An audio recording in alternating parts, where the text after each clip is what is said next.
To assemble a mini groove and turn tool holder, after unpacking, make sure both the pockets are clean. There's a pocket each for the right hand assembly and the left hand. In this case, we're going to use it as a left hand. If you needed to use it as a right hand, you would remove the clamp entirely, rotate it 180, and place it against the other pocket.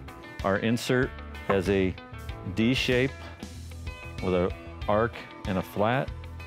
The arc of the insert needs to match the arc of the tool holder. Slide the insert in until it stops. Now apply pressure to the front side of the clamp as you tighten down the screw. That will orient your insert in the pocket.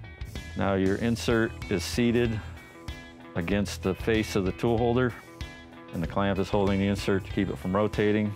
And that's a fully assembled left-hand mini groove and turn tool holder.